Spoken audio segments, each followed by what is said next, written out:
Encontros com o Futuro é uma iniciativa do World Observatory, com o apoio da Prime, da PwC e da Rede Brasil do Pacto Global. Em nenhum outro lugar do mundo faz tanto sentido discutir a relação entre o bem-estar das pessoas e a saúde do planeta. Ter vocês nessa casa discutindo um assunto tão importante, isso é fantástico. Com esse olhar, como que a gente consegue contribuir aí com um futuro que seja mais sustentável? Eles querem uma empresa inclusiva, eles querem uma empresa diversa, eles querem uma empresa preocupada com o meio ambiente. You should be producing entrepreneurs to change the world. O grande compromisso da Toyota é com a descarbonização, e acho que foi um tema que os meus colegas aqui também comentaram. Shell, Instituto Brasileiro de Petróleo, Raizen, Odontoprev, São Marché, a Embrapa. Academia se juntam para pensar numa outra alternativa, né? O setor privado é pujante. A gente tem um programa que tem a ver, obviamente, com o empoderamento feminino. Tem uma temática aí de violência social que a gente atua muito fortemente.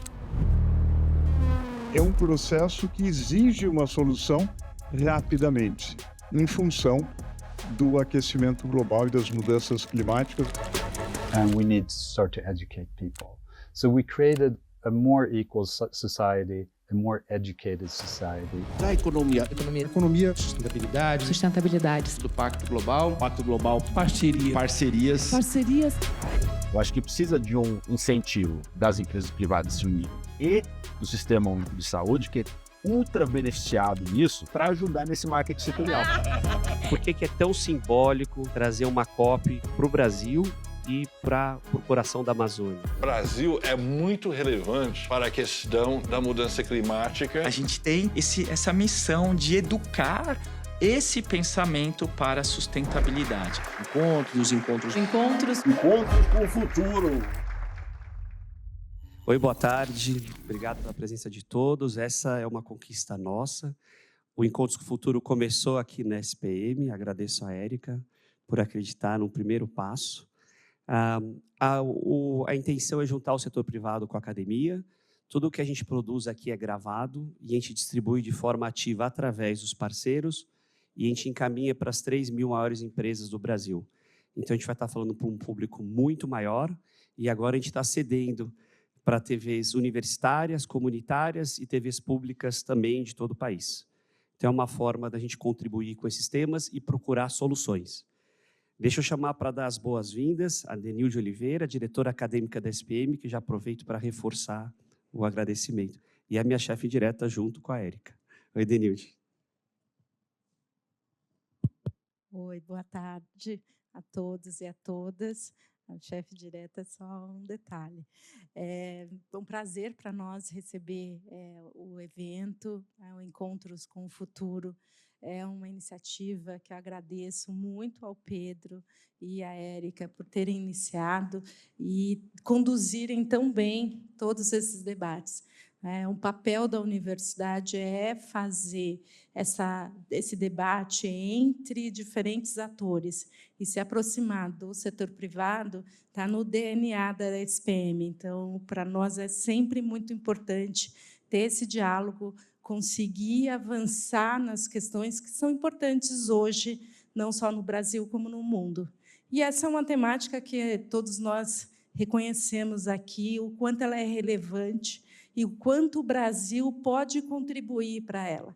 Então, para nós, ficamos muito felizes em poder também participar desse debate e contribuir com estudos, com pesquisas, com aulas, para educar, mas também para avançar na solução e conseguir ter um futuro ainda melhor. Acho que esse é o objetivo aqui desse debate. Então, desejo um bom evento e muito obrigada por terem se deslocado numa cidade como São Paulo e estarem aqui hoje conosco. Obrigada. Obrigado, Denise. Obrigado. Vamos lá, pessoal. A gente vai passar um teaser do Carbon Free, que é um documentário que a gente está exibindo em canais e plataformas do Grupo Globo, Band, Record, SBT, TV Cultura. E depois a gente vai para o primeiro painel. Vão ser 3 painéis, então a gente vai ter muito assunto para debater. Vamos lá. O que tem a ver floresta com mudança climática? É muito difícil falar sobre esse assunto. Nem me fala. Por que a gente atribui valor econômico aos bens da natureza? Porque... Você pode comprar isso? Não, a ideia não é comprar, mas a ideia é que as pessoas enxerguem que a natureza tem valor. O sequestro de carbono é um fenômeno muito importante para nós entendermos os caminhos que a gente tem que percorrer para solucionar alguns problemas importantes que o planeta tem. Onde todo mundo fala da Amazônia, né, desmatamento, apontando o dedo para o Brasil, né, vamos pensar um pouco como nós podemos mudar isso. O que eu aprendi enquanto comunicação é que o rádio é uma ferramenta para a sociedade, é uma ferramenta à disposição da sociedade. Então, você fazer jornalismo pelo rádio, você está à disposição da sociedade. Nós sabemos tudo que está causando, é só olhar a destruição da Amazônia, a destruição das florestas na Indonésia, enfim, as diversas coisas que estão sendo feitas, desertificação, etc. Tudo isso a gente está cansado de conhecer, temos volumes acumulados sobre os processos. Né? Essa é uma mensagem que eu acho importante para todo mundo, inclusive para nós como pessoas físicas. Né? Tem coisas que não precisa começar a fazer para mudar esse mundo. Você tem que evoluir, tem que fazer. Gente, o que está acontecendo? Onde vocês estão? Que planeta vocês vivem? Vamos embora, companheiro. Não, agora... Não, mas a gente está fazendo isso porque a gente acredita, né? Obrigado ao Matthew, o nosso grande promoter da mudança climática no Brasil. Matthew, que dirigiu a National Geographic, que dirige hoje o World Observatory, e fala disso antes de começar a mudança climática. Antes de ser chique... E antes a gente achar que era importante. Pessoal, para o primeiro painel, tendências e oportunidades da transição energética, vou chamar aqui para a conversa Luísa Santana, da AICO Consultoria, Cíntia Donato, da Future Climate, Rogério Studert, do Centro Brasileiro de Relações Internacionais, e Tiago Moraes, da SPM. Por favor, pessoal, vamos embora. Luísa, deixa eu começar com você. 179 dias para iniciar a COP. A gente está indo bem? A gente precisa pensar em mais alguma coisa? Como é que está o planejamento? Bom, primeiro, boa tarde, pessoal. Boa tarde a todos, colegas aqui. Pedro, obrigada pelo convite. Olha, falta muito pouco, né? Mas eu acho que, no fim das contas, o que a gente, assim, o resultado que vai nos levar até lá não é o que a gente vai fazer de hoje até chegar à COP, é o que a gente já caminhou e já conseguiu fazer até agora. Né? Então, parece pouco, mas, na verdade, a gente já caminhou bastante. Né? Então, acho que essa é a mensagem. Né? Acho que tem que olhar para o que a gente já fez e muito mais do que ainda precisa fazer para chegar até lá. Luísa, conta um pouquinho o que a AICO faz, quais são as linhas de atuação de vocês e o que vocês estão planejando aqui para ajudar as empresas a essa transição. Perfeito. Primeiro, eu gostei do AICO, você foi chique. A gente chama de ICO, normalmente. Gostou do upgrade? Bom, na ICO, a gente é uma consultoria de integração público-privada, ou seja, a gente busca conectar setor público e privado dentro de temáticas relacionadas à infraestrutura.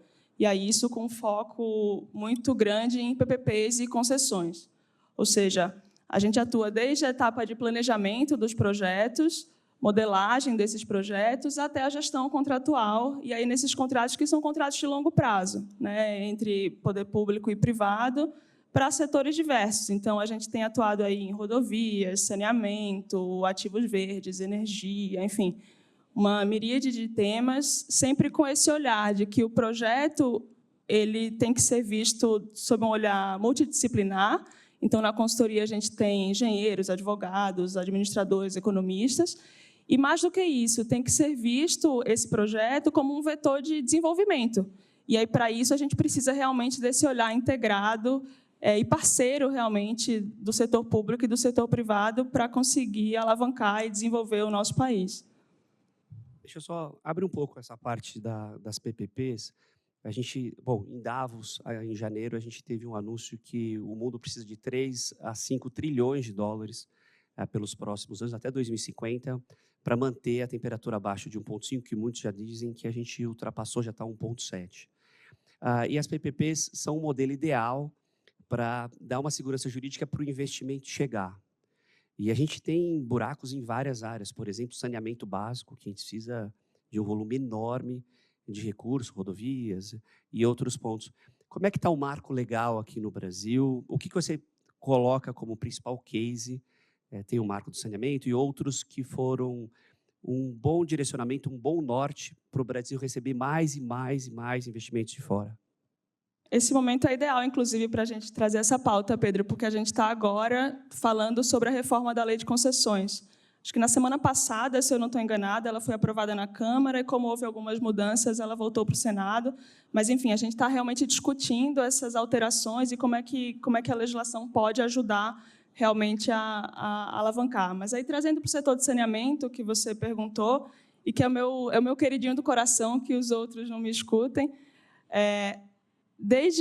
na verdade, desde antes, mas em 2020, com a publicação da Lei 14.026, né, que foi chamada como Novo Marco Legal de Saneamento, a gente trouxe um olhar muito intensivo e específico, digamos assim, para essas parcerias público-privadas no setor de saneamento.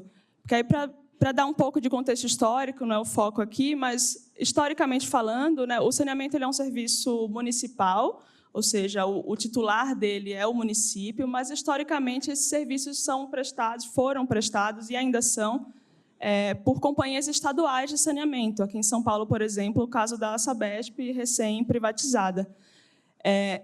E aí se percebeu, exatamente nessa toada que você traz, Pedro, que o ritmo do investimento que era feito no país não estava sendo capaz de acompanhar a nossa necessidade, né? E aí, o novo marco legal, quando trouxe essa preocupação, trouxe exatamente uma série de incentivos, e a palavra incentivo é muito boa no contexto das PPPs e concessões, porque se trabalha com essa lógica de incentivos, né? Isso vale para saneamento, vale para outros setores. Eu não contrato um privado para, sei lá, construir uma mesa utilizando um tipo de madeira X, um tipo de metal Y. Eu contrato para entregar um determinado resultado e atingir um determinado desempenho. Então, quando o novo marco legal veio, em 2020, ele trouxe essa ideia de que o privado ia conseguir acelerar esses investimentos, né, ia conseguir, tanto que a lei trouxe metas muito arrojadas, né, de universalização até 2033. Inclusive, aqui em São Paulo, a Sabesp, recém-privatizada, está falando em universalizar até 2029. Então, vamos ver, assim, demanda um volume de investimentos muito grande, né? Então, me parece que apenas com essa união público-privada a gente vai conseguir chegar lá, e mesmo assim é um desafio, realmente, né? Mas aí, falando um pouquinho de saneamento com foco na descarbonização, na eficiência energética, quando a gente fala aqui de saneamento, né, a gente tem que ir um pouco além, porque o saneamento é todo dia, né, está na casa de todo mundo, né, e a gente tem visto que, mesmo nesse setor que ainda demanda muito investimento, ou seja, ainda tem um caminho muito longo para se chegar lá, digamos, no ponto ideal de universalização, mesmo assim, é um setor que tem se preocupado bastante com essas iniciativas, né? O custo de energia nas estações de tratamento é relevantíssimo. Então, a gente já tem visto, por exemplo, várias empresas, tanto privadas quanto estatais de saneamento, se preocupando em trazer soluções, né? Então, se preocupando em utilizar fontes alternativas para a alimentação das estações de tratamento, o próprio biogás gerado no sistema. A gente vê também, lá na consultoria, a gente teve a oportunidade de assessorar empresas nesse sentido. No processo de saneamento, aí, desculpa se eu estou chovendo no molhado, me perdoem aqui os sanitaristas se eu cometer alguma atecnia, mas numa das etapas do processo de tratamento do esgoto, você gera lodo como um resíduo, um subproduto. E aí tem se utilizado, hoje em dia, esse lodo como insumo em processo produtivo, para gerar fertilizante, para gerar energia. Então, o setor de saneamento tem também capitaneado aí muitas mudanças interessantes nesse tema aí da descarbonização e da eficiência. Então, eu poderia ficar horas aqui falando de saneamento, mas eu vou devolver para você. Não, mas é boa. Você foi chefe de gabinete no Estado de São Paulo da área de saneamento, certo?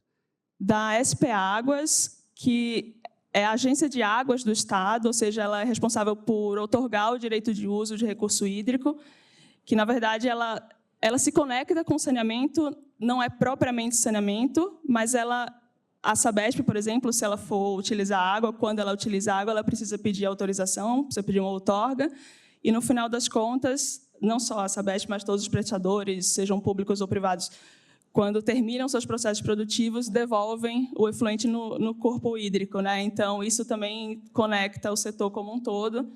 E, enfim, só para responder sua pergunta, não era propriamente no setor de saneamento, mas intrinsecamente relacionado com ele. Genial. Cíntia, saindo do marco legal, saindo da segurança jurídica, realmente as parcerias público-privadas são talvez a melhor opção para drenar, para atrair esse volume enorme de investimento.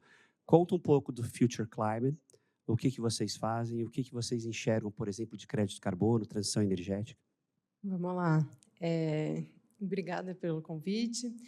A Future Climate ela atua muito focada em ser parceira das corporações, das empresas, para trilhar o caminho de descarbonização.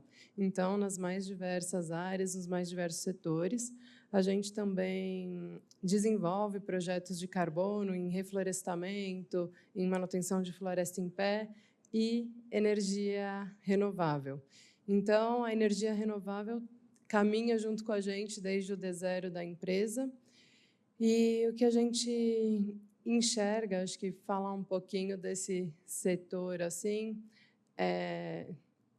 o setor de energia no Brasil, se comparado com o mundo, ele já tem um cenário mais positivo. A gente, pela vantagem, né, de lá atrás ter a possibilidade de ter construído as hidrelétricas, que hoje em dia não tem mais, então a nossa matriz acaba sendo uma matriz muito limpa, enquanto lá fora a gente tem uma matriz de 15% da energia elétrica mesmo, né, na matriz energia elétrica renovável, a gente aqui vai ter isso em 50% na matriz, perdão, não na elétrica, na matriz energética. E na elétrica a gente ainda tem uma vantagem maior por conta das hidrelétricas, que foram a nossa base, e a gente consegue ainda ter o crescimento, né, das demais energias renováveis. Então, é nesse campo que a gente atua, assim.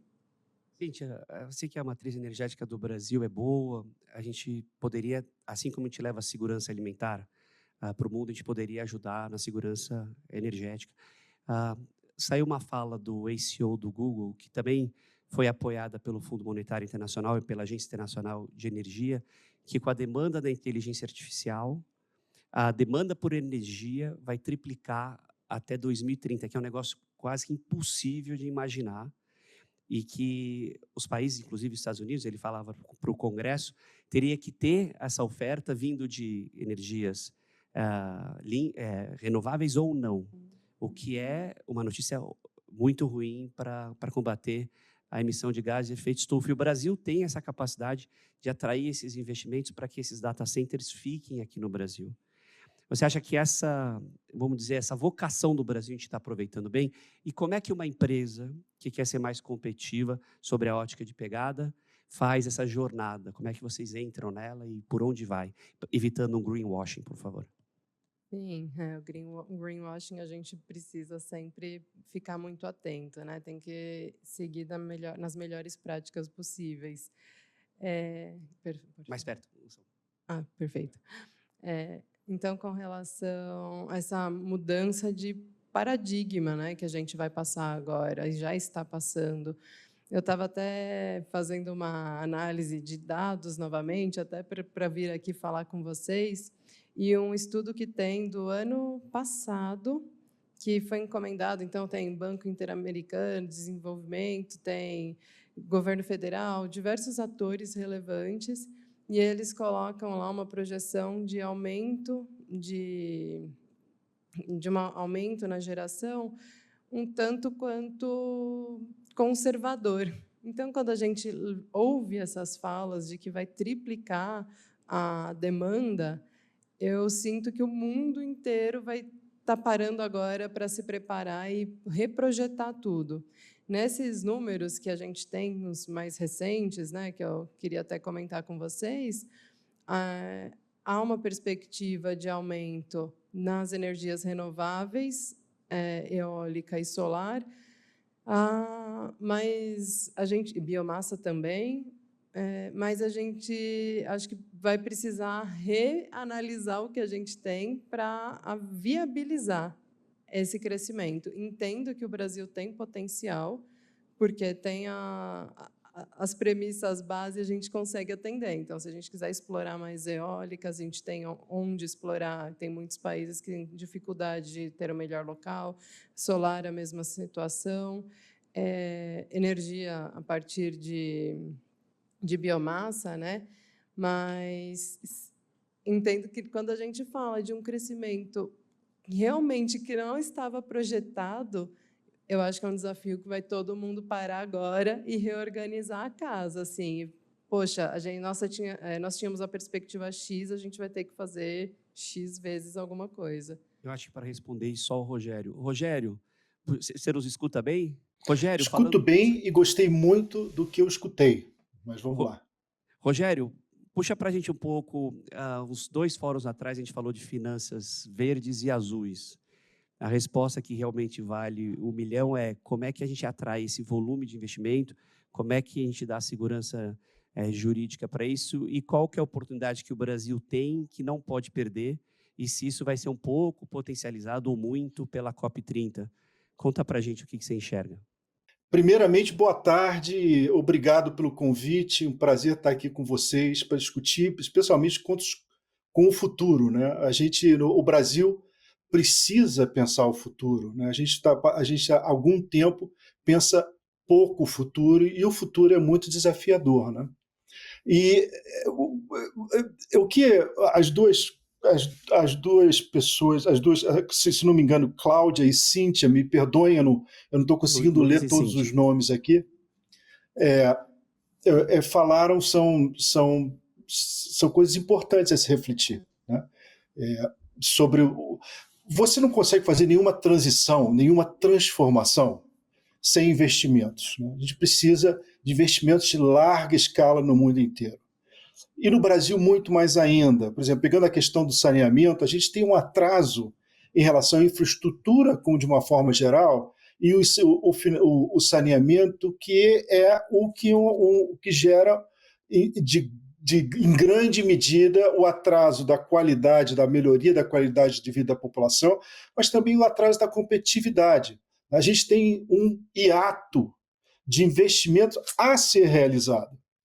Além disso, né, tem um hiato para preencher as necessidades do futuro, como disse a Cíntia, né? Por exemplo, eu acho que a triplicar a produção de energia para atender à inteligência artificial é absolutamente devastador. Eu não acho que não vai ser através das energias renováveis que a gente está mais apostando no momento que a gente consegue isso. Claro que a gente consegue aumentar muito, e o Brasil tem enorme capacidade de aumentar a produção de energia eólica e a energia solar.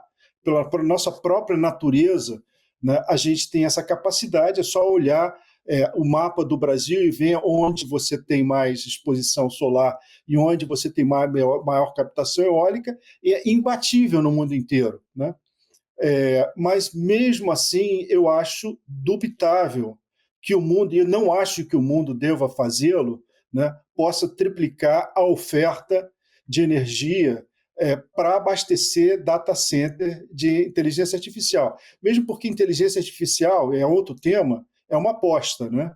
É uma aposta que ainda não está consolidada. Assim como, mas tem outras apostas que foram feitas que demandam energia, por exemplo, criptomoeda, Bitcoin, demanda uma energia inacreditável.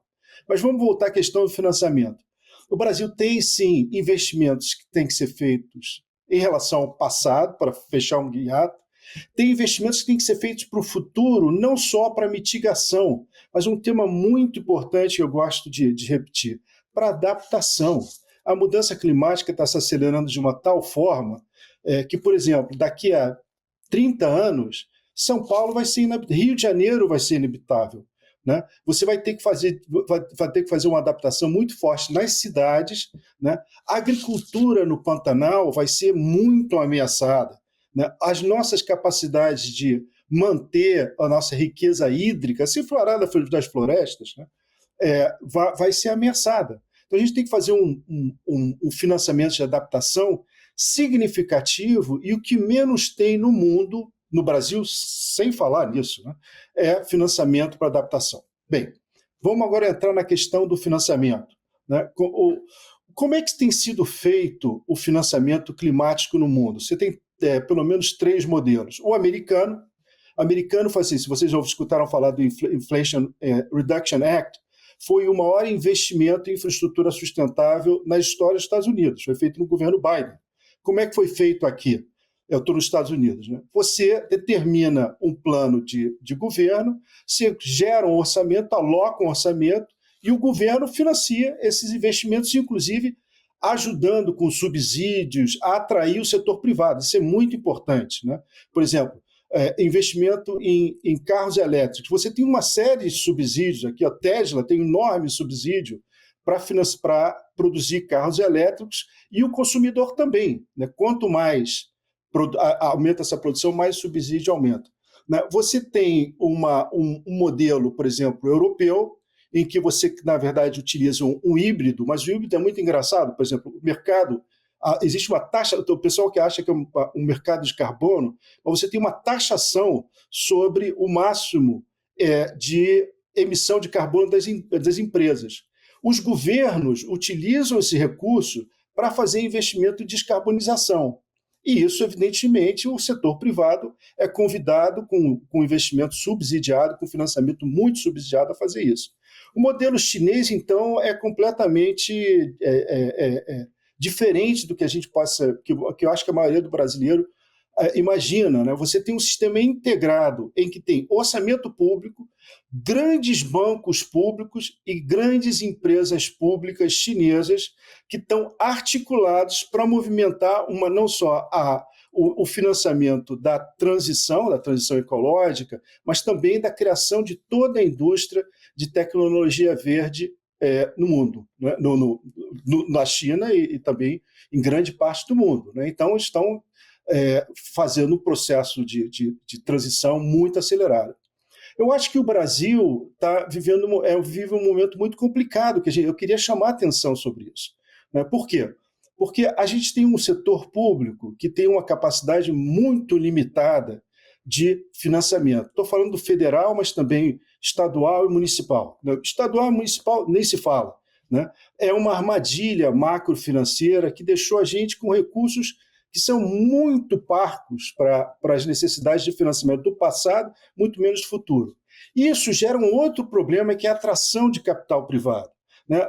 Você utiliza o recurso público não só para financiar investimento público direto, mas para criar os incentivos e para subsidiar a atração do setor privado, né? Você também utiliza o recurso público para ajudar, para fortalecer bancos como o BNDES, o Banco do Brasil, etc., a alavancar o seu financiamento e trazer o setor privado.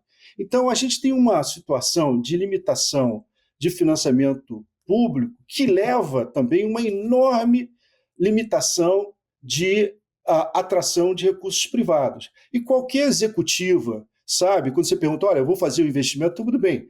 Quem é que implementa investimento e quem é que financia? Então, no Brasil está com uma sinuca de bico muito significativa, a gente tem que chamar a atenção para isso. Desculpa eu ter me estendido. Não, Rogério, foi ótimo. Você fez um tour com os 3 principais parceiros comerciais do Brasil, Estados Unidos, União Europeia e China, e trouxe aqui para a nossa limitação de investimento público.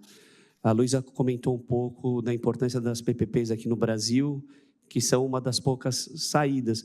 Só que eu queria dividir com você, Rogério, a gente tem uma dificuldade de securitização desses investimentos com os extremos climáticos. E inibe, nenhum investimento vem se você não tiver como, né, criar uma garantia ou criar um seguro que cubra isso, seja no agronegócio, ainda bem que a gente tem as cooperativas de crédito e produção, seja na indústria ou nas cidades. Como é que você vê nesses outros países a gente resolvendo essa questão desse binômio seguro, investimento, já que no Brasil não dá para contar muito com o público e o custo do capital é alto. Então, atrair de fora e dar segurança jurídica e seguro. Como é que os Estados Unidos, por exemplo, tem feito com a costa americana em relação aos seguros de imóvel? Olha, o que está acontecendo no setor de seguros dos Estados Unidos é que ele está saindo das áreas que têm mais impacto climático, né? Esse é um drama. Na verdade, você está tendo uma crise do setor de seguros nos Estados Unidos em áreas como, por exemplo, que tem muita exposição a fogo, ou então que tem exposição à subida do nível do mar, por exemplo, a Flórida. A Flórida, você hoje em dia paga níveis de seguros muito elevados, muita gente está saindo da Flórida por causa disso, né? Os preços também vão começar a cair. A solução não é simples, mas, sem dúvida nenhuma, nos Estados Unidos, o que vai acabar acontecendo é que o Estado, o governo, vai entrar ou no seguro diretamente, ou então vai criar subsídios para manter níveis de prêmios que sejam suficientes para segurar essa crise, né? Eu só chamo essa atenção porque isso aqui acontece nos Estados Unidos, que é o país mais capitalista, é a imagem do capitalismo. Na Europa nem se diga, quer dizer, você está criando sistemas de seguros, garantias, é financiamento público, né? Uma grande parte disso aí é financiamento público, o que permite, paradoxalmente, a você atrair mais investidores e financiadores privados. Essa dicotomia não existe, principalmente quando você está fazendo investimentos transformacionais, como você requer para a transição, como a gente tem que fazer. A gente tem que fazer essa transição, seja porque a gente tem que reduzir a aceleração da mudança climática, seja porque tem que se adaptar a essa situação. Mas eu fico muito preocupado, ressalto, porque ao você não ter capacidade pública de apoiar esse processo, você reduz o interesse do setor privado, ou da capacidade do setor privado a responder como é necessário que ele o faça. Faz sentido o que eu estou te dizendo? Não, faz todo sentido. Eu vou puxar essa resposta para o Tiago. Tiago, 3 problematizaram e você vai ajudar aqui na resposta. Tiago, você que é o meu colega aqui na SPM, o Brasil recebeu o G20, daqui a um mês e pouco vai receber o BRICS, e é impressionante a força que o BRICS vem recebendo, né? Os Estados Unidos, com os países do G7, tem 28% do PIB, o BRICS tem 35%, e nessa guerra geopolítica de tarifa para lá, tarifa para cá, o BRICS ganhou cada vez mais força. Você acha que o recurso pode vir daí? Você acha que a COP... O que você tem de boas notícias para os próximos meses? Bom, primeiro, agradecer o convite, né, da SPM. Acho que sempre é importante reunir pessoas de várias formações para discutir o futuro, né? Insisto muito nesse ponto, quando a gente fala de futuro, para que a discussão seja multidisciplinar, né? Porque, às vezes, eu, como economista, os economistas, né, puxam a sardinha para a economia, os biólogos para os biólogos, os engenheiros para os engenheiros e assim por diante. E um ponto que eu sempre coloco, né, nos cursos que dou aqui na SPM sobre foresight, futuro, e a importância de você ter essa multidisciplinaridade, né, e a SPM está conseguindo, né, no curso de pós-graduação, trazer diferentes formações, diferentes cabeças, e cada um olha de um ângulo e se complementam, né? Assim, infelizmente, acho que eu dar uma resposta, né? Acho que foram colocados aqui vários desafios, vários problemas, né? O Rogério é especialista aí na parte financeira, né? Destacou bem essas limitações, os desafios, né? A gente sempre, como colocado aqui também, o Brasil tem vantagens, né, em relação, né, aos outros países. A gente tem uma matriz muito mais limpa, né, do que a média mundial, né? Mas, né, um ponto que eu gostaria também aqui de destacar muitas vezes esse diferencial supostamente positivo acaba gerando uma certa sensação de que já fizemos a transição, né? E eu acho que isso é muito ruim, né, do ponto de vista do que de fato significa a transição energética, né? E a gente sabe que, quer dizer, a transição energética exige um driver tecnológico, né, um driver de modernização da economia, né, um driver de crescimento industrial que tem que ser aproveitado, né? Então, assim, o Brasil tem uma situação, tem um ponto de partida muito diferenciado em relação ao mundo, né? O Brasil tem muitas opções. e isso também pode ser um problema, porque o Brasil tem a biomassa, o Brasil tem sol, o Brasil tem vento, o Brasil tem, né, uma série de recursos naturais que tornam também, digamos, supostamente o caminho mais fácil, mas não é, né? Quando a gente tem muitas opções, a gente tem dificuldade para escolher, né? E a gente vê, aí pegando, quer dizer, o gancho do Rogério, né, quando fala assim, a questão da política pública, né, e a gente está vendo isso ao redor do mundo como central, né? O Estado tem que ter um papel relevante, né, nas escolhas, né? E quando o Estado não assume esse papel de liderança das escolhas, a gente tem uma descoordenação, né? Inclusive entre os agentes privados, né? Então, é muito importante, né? O Rogério mencionou o caso da China, por exemplo. A China é um claro exemplo, né, de que você tem ali um norte dado pela política pública, pelo Estado chinês, e o setor privado vai junto, né? O setor privado, que hoje representa a maior parte do investimento chinês, segue, né, uma linha a partir de algumas diretrizes que a política pública dá e diz assim, olha, essas são as escolhas e tal. Então, um ponto importante assim, que eu queria destacar é essa necessidade da gente ter mais clareza em relação às escolhas. A gente vê, né, dentro da discussão da transição energética, muitas iniciativas, né? Então, a gente tem o Plano Clima, a gente tem a Política Nacional de Transição Energética, a gente tem o Plano Nacional do Hidrogênio, a gente tem o Marco das Offshore, e da solar, e da geração distribuída, etc, etc. Quer dizer, são várias, né? E o que eu sinto falta é de uma coordenação maior entre essas iniciativas. Tiago, e o papel do Estado como comprador? O Estado é um dos maiores compradores da economia e pode usar também essa força para estimular produtos com uma pegada menor, estimular a produção através, já que o limite de investimento é pequeno. Como é que você vê, por exemplo, as licitações? Assim, de novo, né? Infelizmente, a gente tem no Brasil, né, um espaço fiscal, um entendimento que o espaço fiscal brasileiro é muito limitado, né? Então, assim, a gente vê que, quer dizer, diariamente no jornal, o nosso ministro da Fazenda tendo que reforçar os compromissos com a austeridade, com a redução da dívida, etc. e tal, né?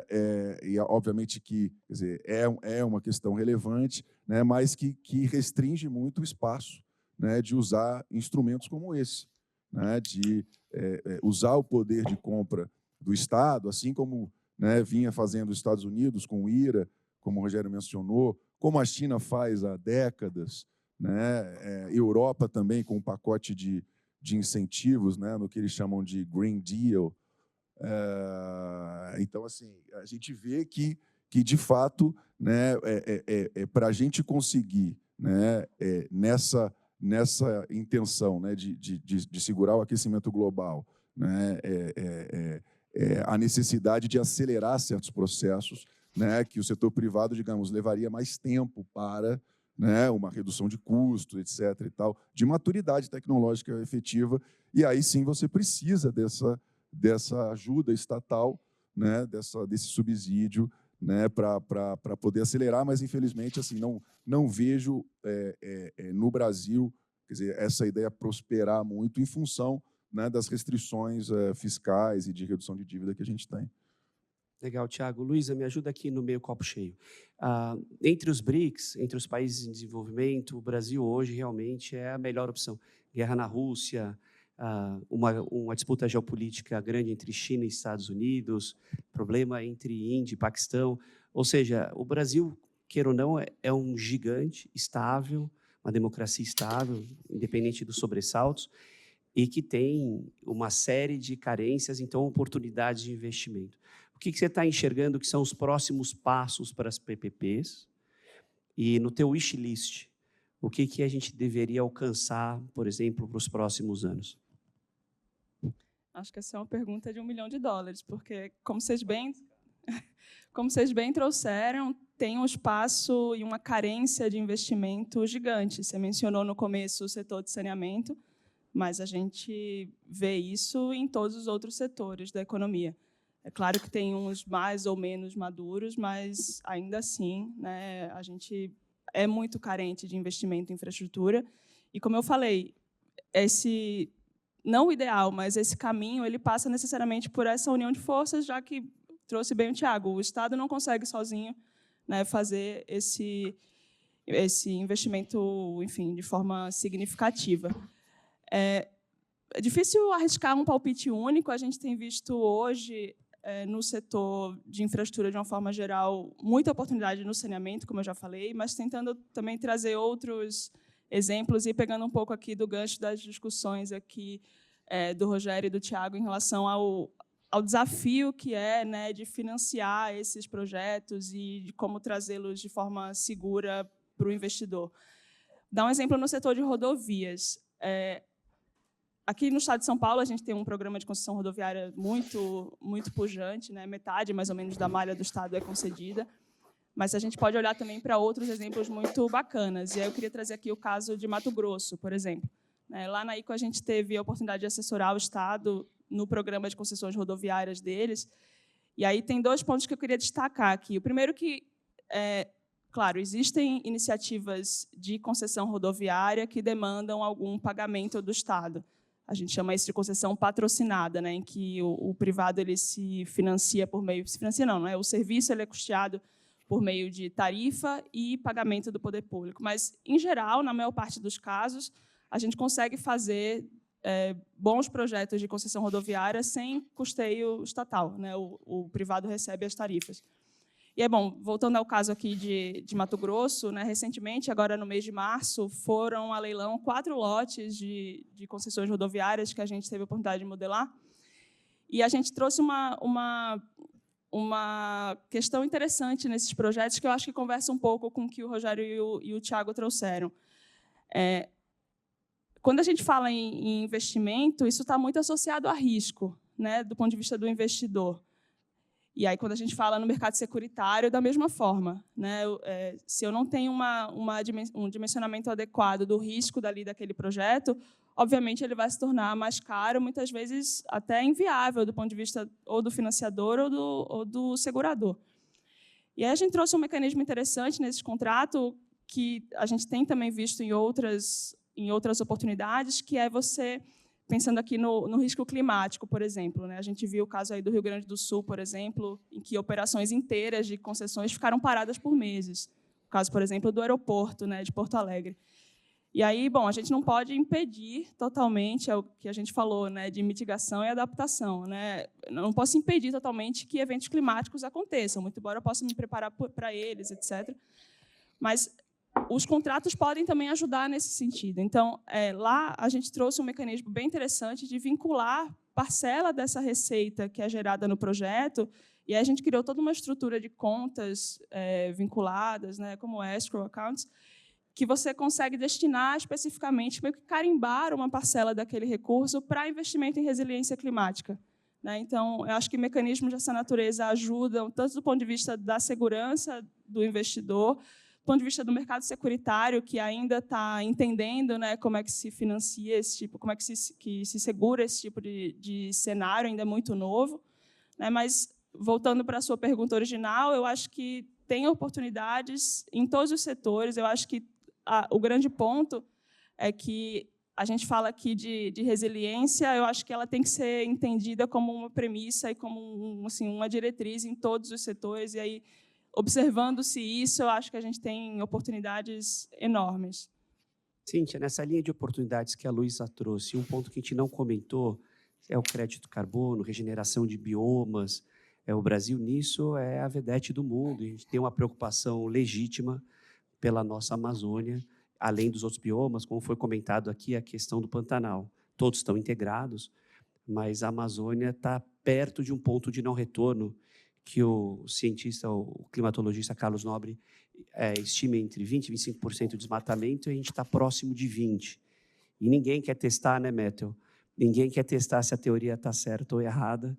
Então, a gente está preocupado com isso. O que você vê de oportunidade de crédito carbono no Brasil e se tem uma tendência de se consolidar para fazer com que essas promessas de investimento cheguem, de fato, aos países em desenvolvimento, principalmente os tropicais. Perfeito. Indo um pouco iniciando, né, com esse tema de investimentos que vocês já abordaram, tem um interesse muito grande hoje em dia em reflorestamento. Então, você vê um movimento já acontecendo, muito dinheiro privado, mas também algum de projetos, por exemplo, BID, né, e outros fundos, Fundo Clima, enfim, eles também estão financiando esse tipo de projeto. Então, muito focado nessa questão do crédito de carbono de remoção. Porque a gente tem o problema do desmatamento, a gente conseguiu, no ano passado, dar uma boa reduzida, né, no fluxo de desmatamento que a gente estava tendo, mas ainda é um problema, mas esse carbono de manutenção de floresta em pé, ele sofreu muito durante os últimos anos no mercado, por questões de integridade, parceiros aí que não tomaram as melhores escolhas. Então, também as certificadoras, enfim, balançou muito, né, esse cenário todo do crédito de carbono de desmatamento evitado. Então, tem sim sido visto e tem chegado esse investimento. Ele ainda não é tão arriscado. Qual que é a minha dor, assim? Aqui abrindo um pouco, não que a Future pensa, mas também um pouco do que eu vejo. Quando você fala de reflorestamento, você está colocando uma camada gigantesca de variáveis para aquilo não dar certo. E o reflorestamento é a parte mais cara de geração de crédito de carbono. Então, você precisa de um recurso alto de início, que pode demorar o crédito de carbono a começar a ser gerado em 5, 7 anos, ou não ser gerado, ou demorar, ou ser gerado em outros volumes. Então, esse dinheiro está vindo com uma necessidade de garantias muito altas.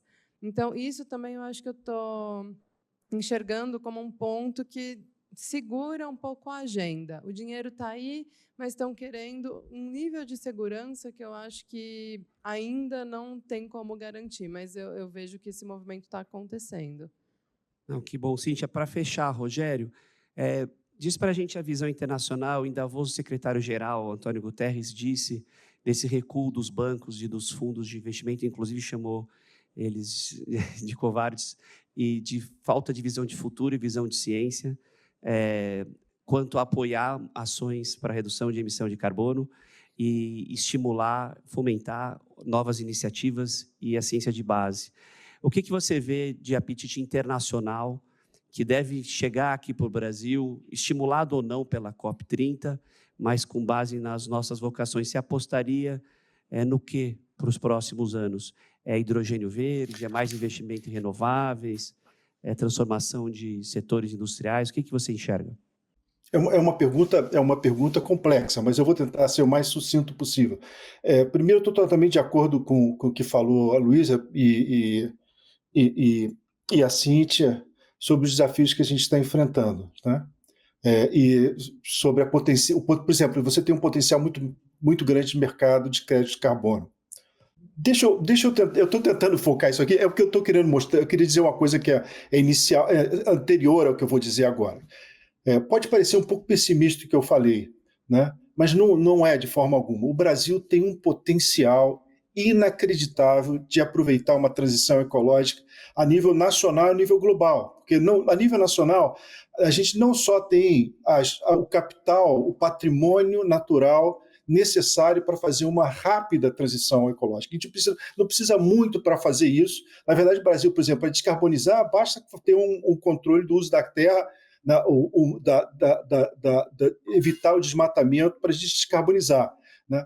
Para a gente fazer investimentos em adaptação, a gente pode investir em infraestrutura que seja mais resiliente às mudanças climáticas, né?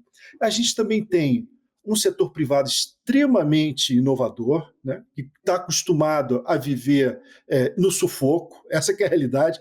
O setor privado brasileiro mata um leão por dia, então sabe muito bem como enfrentar a crise. Tem um setor financeiro sofisticadíssimo, tem um setor público bastante competente, bastante sofisticado, quadro público. Então, a gente tem total, se você olhar internacionalmente, são poucos os casos. Eu costumo falar que é como dizia o Frank Sinatra em relação a Nova York, a música, né? Se você não consegue fazer a transição ecológica no Brasil, you cannot make it anywhere, né? O Brasil é o caso que deveria absolutamente dar certo, né? A gente tem uma expectativa que o setor financeiro privado tem a obrigação de entrar como o secretário-geral disse, tem que a obrigação de dar a sua contribuição. O setor financeiro privado, ele lida com riscos, né? É muito difícil você lidar com você só tem uma certeza em relação à mudança climática, que ela vai ocorrer, mas os riscos embutidos, as incertezas em introduzir novas tecnologias, realizar uma transformação, seria historicamente sem paralelo que o setor privado tomasse a iniciativa. Você precisa que o Estado tenha uma liderança, o que não quer dizer que tenha o maior papel, todo executivo sabe que muitas vezes você pode liderar um processo, mas a grande contribuição vem das pessoas que trabalham com você. Eu diria que até é pequena a sua contribuição na liderança, mas você tem que dar a liderança. Eu acho que a gente no Brasil não precisa de financiamento externo para fazer essa transição, a gente tem que fazer por mobilização doméstica, a gente tem que ultrapassar os nossos próximos preconceitos e armadilhas. Por exemplo, eu acho que o setor público vive uma armadilha de financiamento desnecessária e a gente tem que engajar o setor privado para para alavancar esse enorme potencial que a gente tem que fazer a transição. Não sei se eu fui claro, mas era a mensagem final. Não, foi ótimo. Vou agradecer aos painelistas, daria para ficar a tarde inteira. Obrigado, uma salva de palmas para vocês. Parabéns. Obrigado a vocês todos também. Vamos para o segundo painel. Obrigado a vocês. Energia renovável e descarbonização, com Andrews Stauffer. Daí você me corrige. Lembra na última vez, eu sofistiquei demais seu nome também. Quem mais? A Laura Guaitolini, da Schneider Energia, por favor. Poxa, daí vou ficar perto de você, espera aí. Laura, começando por você, a gente deu uma boa problematizada, um bom quadro geral. Quando a gente fala do setor privado, conta um pouquinho da Schneider para a gente. Você entra no setor privado, entra numa empresa, como é que funciona, não só para engajá-la na descarbonização, algumas já estão procurando soluções, estão procurando manter a sua competitividade, obrigado, nessa linha, mas tem toda uma jornada, tem que mudar produção, melhorar a cadeia, tem que mexer em tudo. A Schneider, esse gigante nessa área, como é que são os passos? Obrigada pela pergunta, obrigada pelo convite, obrigada ao painel anterior por ter colocado todo esse contexto de transição energética para a gente. Bom, falando sobre um pouco de onde que a Schneider Electric se encaixa, né, na transição energética e na descarbonização, bom, eu sou engenheira, então, para mim, eu acho quase que mágico tudo o que acontece com a energia para a gente poder chegar aqui, acender o interruptor e ter, né, energia chegando aqui. Então, ela tem que ser gerada em algum lugar, ela tem que ser transformada, ela tem que ser transmitida, ela tem que ser distribuída, chega no lugar onde a gente quer usar e ela está aqui. Então, a Schneider Electric, em todo esse caminho da energia hoje, ela está presente com soluções de equipamentos, de software e de serviços para permitir que a energia seja gerada, saia de onde ela tem que sair, chegue onde ela tem que chegar, seja aqui uma construção, seja uma indústria, um data center, todos os tipos, uma casa, né, todos os tipos de usos que essa energia vai ter. Então, a gente, na Schneider, fala bastante que a matriz energética do futuro e a transição energética está levando a gente para um futuro que é 3Ds e Então, ela vai ser mais digitalizada, vai ser mais descentralizada e vai ser mais descarbonizada e mais eficiente, né? E, então, é mais ou menos isso de como a Schneider atua. E, para começar falando um pouquinho de transição energética, só para... matriz energética é tudo, todos os tipos de energia e não só eletricidade. Então, eletricidade é uma parte, a matriz energética, mas a transição energética, a forma como eu vejo também, é a gente questionar todos os modelos e conceitos que nos trouxeram até aqui. Então, a gente tem várias decisões que a gente tomou como sociedade e economia nas últimas décadas e séculos de como as coisas funcionam. Energia só dá para gerar desse jeito, ou só dá para precificar desse jeito, só dá para distribuir desse jeito, só dá para gerenciar dessa forma, ou o custo de fazer esse é tal. A gente construiu várias coisas que agora, na transição energética, a gente precisa questionar todas elas. Então, claro que transição energética passa por mudar de fontes fósseis para renováveis, mas não é só isso. É questionar como se gera, que tecnologia está envolvida, como se armazena, como se distribui, como se usa, tudo isso, né? E, para as empresas se descarbonizarem, muitas coisas da transição energética vão ser primordiais para que elas consigam, mas não vai ser só isso, né? Então, tem muitas outras coisas que a empresa precisa fazer para se descarbonizar. E, do ponto de vista de uma empresa, né? Sou uma empresa, sou a SPM, né? Ou sou a Schneider Electric. O que é descarbonizar? É reduzir as emissões de gás de efeito estufa do escopo 1, 2 e 3. Então, eu não quero também repetir mais uma vez o que é escopo 1, 2 e 3. Não, fica à vontade, Laura, pode trazer tudo. Pode? Tá bem. Então, o escopo 1 são as emissões diretas do controle operacional de uma empresa. Então, aqui, por exemplo, na SPM, onde a gente está hoje, se a SPM possui um veículo que funciona com gasolina, essa gasolina está sendo queimada, emitindo gás de efeito estufa na atmosfera, isso é uma emissão de escopo 1. A eletricidade também, que o edifício está consumindo, que vem do grid, né? Esse grid do Brasil, nosso grid elétrico, cada quilowatt-hora equivale a uma quantidade de CO2 equivalente. Então, ao consumir eletricidade, a gente também está emitindo no escopo 2. Isso é uma emissão indireta, mas relacionada à eletricidade. E tem todas as outras emissões, que são as do escopo 3, que também são indiretas, relacionadas a tudo que vocês possam imaginar. Então, tudo que existe, no caso da SPM de novo, por que a SPM existe? Esse prédio, o resíduo gerado aqui dentro, a eletricidade, todos os recursos naturais, a água consumidos aqui, as pessoas que se deslocam para vir aqui, tudo que é comprado pela organização, papel, tinta para pintar parede, serviços que são contratados, as obras que são feitas, tudo isso existe no escopo 3. Então, normalmente, o escopo 3, quando ele é calculado de forma extensiva, ele é o maior para várias organizações, né? De setores primários, de exploração mineral, indústria extrativista, talvez não, mas para a grande maioria, sim. Então, os desafios das empresas vão esbarrar em tudo isso, no que está no seu controle e no que não está no seu controle. Laura, vamos abrir esse ponto da eficiência, que a gente passou por vários momentos, mas pegando o gancho da Luísa, de água e saneamento, quando a gente acaba reciclando a água, vê a água como economia circular, a gente cria um segundo manancial. Se a gente tem essa eficiência energética enorme, a gente também vai evitando o desperdício, otimizando. A eficiência acontece de forma mais clara, mais rápida, onde? Quais são os quick wins? Aonde você entra na empresa e fala assim, aqui eu identifico e vou cortar. Você vai para o core, como é que você usa a tecnologia para isso, para medir? Como é que fala no dia, na prática, quais são as ações? Tá, joia, obrigada. Gente, eu vou fazer uma piada de engenheiro, me desculpe, que não é o nosso forte, mas na Schneider a gente gosta muito de falar do megawatt, que se chama negawatt. É o megawatt que nunca foi produzido. Não tem megawatt mais limpo, solar, eólico, o da biomassa, que não tem, o que não foi usado e não foi produzido é o mais limpo. Então, eficiência é o passo zero, não é o passo 1, é o passo zero. né? Porque a gente tem um conceito na economia hoje que o aumento da atividade econômica leva ao aumento da demanda de energia, né? São coisas acopladas.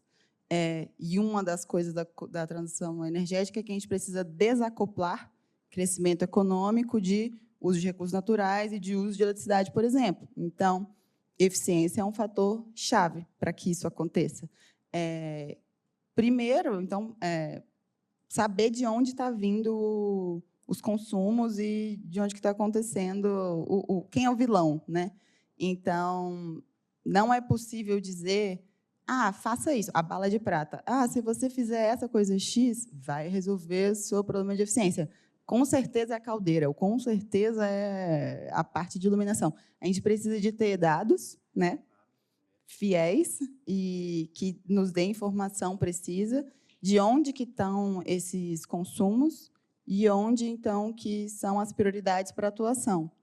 Todo mundo quer que as primeiras ações sejam ações de eficiência que tragam retorno econômico também. Isso é ótimo, isso é natural. A empresa está começando, ela pode fazer uma ação que, se eu estou na minha linha de produção, eu torno ela mais eficiente, uso menos eletricidade, a minha conta vai ser menor, meu custo operacional vai ser menor e eu vou reduzir emissões. Ótimo, todos ganham, maravilhoso.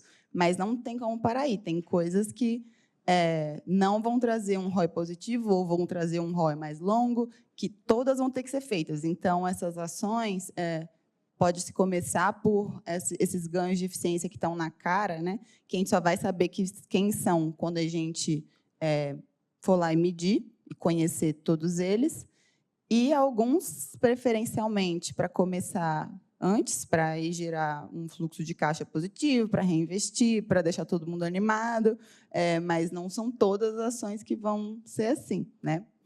Mas tudo começa com um bom diagnóstico, vontade de agir. O duro é o investimento, né?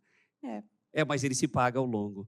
Andrew, conta um pouco para a gente da América Energia e o que vocês estão aprontando agora, olhando o COP e os próximos passos. Vamos lá. Bom, em primeiro lugar, boa tarde, Pedro, obrigado pelo convite e todos aqui, Laura. Na realidade, assim, a América ela tem alguns segmentos em que a gente atua. A gente tem geração, a gente tem gestão de energia. Nós somos hoje uma das grandes empresas de gestão de energia, com mais de 2.000 clientes corporativos no mercado livre e cerca de 5.000 de cativo e outros tipos de atuação. Geração, nós temos hidráulica, solar e eólica, nós não temos nada que não seja renovável. E temos uma área de infraestrutura, enfim, comercialização de energia, a gente tem alguns segmentos de atuação. Essa parte de... Eu queria até colocar um ponto, assim, eu ouvi atentamente o painel anterior, muito bom, e alguns pontos que eu queria trazer um pouco para a realidade do dia a dia e sair um pouco do campo das intenções e tudo mais, né? E eu vou começar dizendo, um tempo atrás, dei uma entrevista para um determinado veículo, a jornalista falou, bom, nesse setor, todos os desafios que tem, se o senhor fosse ministro, qual a primeira atitude que o senhor tomaria? Eu falei, bom, se eu fosse ministro, sim, um Tilenol, né? A primeira atitude seria tomar um Tilenol, porque, assim, não é simples, não é nada fácil arquitetar e colocar. E eu vou colocar alguns pontos aí. O desafio do Brasil, como já foi dito, é manter uma energia, a oferta de energia. Quando a gente fala de transição energética e melhorar tudo isso, nós estamos falando do consumo, de quem usa e de quem produz, né? Se a gente olhar pelo uso de quem consome, e a Laura colocou bem, né? O mais barato megawatt-hora é aquele que você não usa, né? Saiu, custou zero, né? Você, quando faz eficiência, a gente já viu isso na prática, troca de iluminação, lâmpadas, conforto térmico, ar-condicionado, etc. Você, quando faz isso, você desloca a curva para baixo. Mas dali para frente ela cresce. Não tem mais aonde você tirar ali, né? Você vai, se você conseguisse fazer 100%, você deslocou e ela continua crescendo. Primeiro ponto. Segundo, existe naturalmente, da parte de consumo, algumas coisas que a gente ficou habituado. Por exemplo, não tem mais tanto copo, ainda tem, mas copo de plástico. Tem uma série de coisas que a gente acostumou a ser não só ecologicamente melhor, mas também mais sustentável em termos energéticos, consumo e assim por diante. Do lado da oferta, a coisa complica terrivelmente. Muito, né? O Brasil tem hoje 83% da sua oferta de energia elétrica sendo renovável. É uma das maiores do mundo. Claro, a Noruega tem 97, enfim, mas é uma das maiores do mundo, é significativo. Como é que a gente mantém essa matriz limpa? Como é que a gente oferece algo limpo? E aí eu vou falar um pouquinho de como é o elétron, né? Como é que essa coisa funciona, porque não é tão simples. Por incrível que pareça, a energia solar é diferente da eólica, é diferente da térmica, da nuclear, da hidrelétrica, porque tem características da fonte diferentes. Uma é evidente. Não é de madrugada que nós vamos ter energia solar. Pode ser lunar, mas solar não, né? Tá certo? Então, energia eólica tem períodos de vento. São fontes chamadas intermitentes. São limpas, são intermitentes. Mas, fora isso, você tem requisitos no setor elétrico, sem entrar em nada técnico, mas que são próprios do sistema, chamados serviços ancilares e outras coisas. Você precisa, no seu sistema, que a coisa funcione harmonicamente. Você não pode ter um time de futebol, você coloca 10 Messi. E quem vai para o gol? Quem joga? Né? Então, é um conjunto de coisas que faz o sistema elétrico funcionar. Entre eles, uma coisa importante é a inércia. E a inércia, máquinas térmicas, hidrelétricas, por exemplo, e geração térmica e nuclear e tal, eles têm inércia. Máquinas grandes que rodam, eles têm uma inércia. Por que a inércia é importante? Porque é a inércia que permite absorver oscilações de consumo ou oferta de energia. Controle da frequência. Aqui a gente tem 60 Hz, Europa 50 e assim por diante. Mas esse controle, isso é dado por essas fontes. Quando você agrega muito solar e eólica, você não tem essa inércia, você perde inércia. Isso aconteceu em agosto de 23 aqui no Brasil. Nós tivemos isso no Nordeste, desligou. Aconteceu agora, mês passado, na Espanha e Portugal. E aí começa aquelas coisas que foram hackers e tal. Não. Perdeu-se a inércia. Naquele momento, mais de 70% era eólica e solar.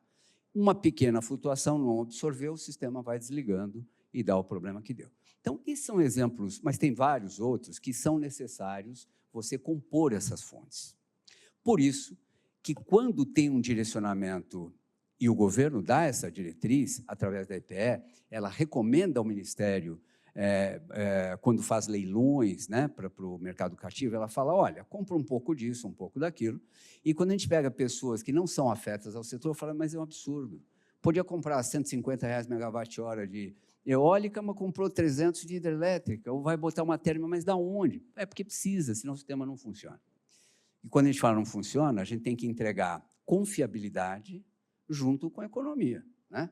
Então, você quer alguma coisa mais barata, mais renovável, mais ecologicamente mais sustentável, mas que dê confiabilidade. Essa é a equação. Então, quando isso é feito, assim, só para concatenar, acaba tendo o seguinte, você precisa investir em outras fontes. Se você puser muito eólica e muita solar, e a gente tem eólica e solar, só para deixar claro, você precisa agregar outras fontes, talvez térmicas. O Brasil hoje, e quando a gente fala de melhoria, padrão de vida, competitividade, a gente vai para a energia elétrica. A gente falou de diversas energias, mas a energia elétrica é o caminho que segue. O Brasil hoje é o 6º maior consumidor de energia elétrica do mundo. 6º. Primeiro é a China, disparado, depois Estados Unidos, você tem Índia, em 3º lugar, você tem Rússia, Japão e Brasil. Só que desse consumo de 30 mil terawatt-horas, que é o consumo de energia elétrica no mundo, a China consome 30%. 39 mil terawatt-hora ano. Então, a China tem 30%, os Estados Unidos tem 15%. Quando você vai ali já começa a diluir, o Brasil é 2%, é o 6º, tem 2,5%. E cresce muito. O Brasil, que consome pouco mais de 700 terawatt-hora ano, ele é um país que precisa, nos próximos 10 anos, para atender a demanda crescente, um investimento, é só pegar o PDE 2034, de 3,2 trilhões de reais. O país tem esse dinheiro? Iniciativa privada, desde que tenha um retorno, porque, senão, né, como é que nós vamos fazer? Então, o desafio é muito grande assim. A China está fazendo, agora, esse ano, 40 plantas nucleares. Ela vai atingir 70 gigawatts de potência instalada em nucleares. 60% do que a gente tem em todo o parque brasileiro, mais ou menos, para ter uma ideia. Ela está investindo $1 trilhão, um pouco menos, 950 bilhões de dólares esse ano em renováveis. É mais ou menos o que o mundo vai gastar em combustível fóssil, que é 1,1 trilhão. Então, assim, os desafios são gigantescos no que existe. Vai-se para a energia elétrica, não é fácil. E só para apimentar um pouquinho isso tudo que eu falei, nós temos um sistema legado. Tem contratos aí de 20, 30 anos que têm que ser respeitados, com financiamentos e entregas. Como é que você combina isso aí, né? Então, só para dar esse tom, quando a gente olha, não é simples, por isso que eu falei de Tilenol, e um Tilenol só não dá, né? Então, é uma coisa que a gente tem que assim, entender que não é simples, né? Que é uma coisa muito complexa, que mudar isso não é fácil, e o desafio é a gente ter uma concatenação do que é interessante fazer, o que a sociedade quer, em qual prazo, como isso caduca, porque dali a 10 anos pode ser que seja outro mundo, como respeita contratos antigos. Então, esse é o grande desafio. André, deixa eu pegar esse mosaico que você trouxe das energias, que é fantástico, e como elas se complementam. Mesmo com os nossos 83% de renováveis, a gente tem também, na hidrelétrica, um risco que são os extremos climáticos.